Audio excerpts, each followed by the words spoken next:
ऐसी सास किसी को ना मिले। मेरी शादी को 2 साल हो गए हैं, मगर इन 2 सालों में कभी भी मैंने सुख की सांस नहीं ली। इसकी जिम्मेदार मेरी सास है। जब से शादी हुई है तब से मेरी जिंदगी बर्बाद ही हुई है। मुझे घर का कोई काम करने ही नहीं देती। जब भी कोई काम करने लगूं तो एक ही जवाब मिलता है, तुम्हें बेटी बनाकर लाए हैं, नौकरानी नहीं। कमरे में जाकर आराम करो। मैं तंग आ गई हूँ सारा दिन बिना काम के रहकर। अब कल ही की बात ले लो, गर्मी के दिन है तो मैंने सोचा कि पेड़ के नीचे बैठूं, थोड़ा आराम करूं।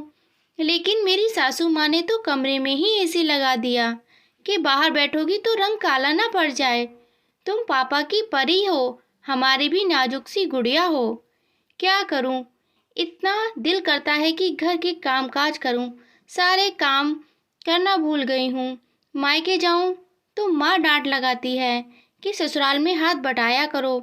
अब कल ही मैंने सासू माँ से कहा कि मुझे किचन में काम करने दें, तो मुझे पार्लर भेज दिया।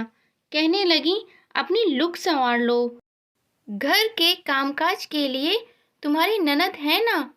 अब तीनों टाइम का खाना कमरे में ही मिल जाता है और चाय भी।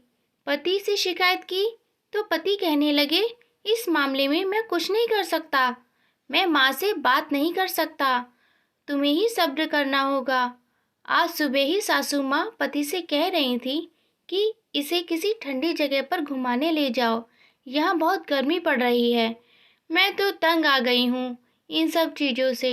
अब आप ही बताओ मैं क्या करूँ? रोने का बहुत दिल कर रहा है। हे मालिक, ऐसी सास किसी को ना दे।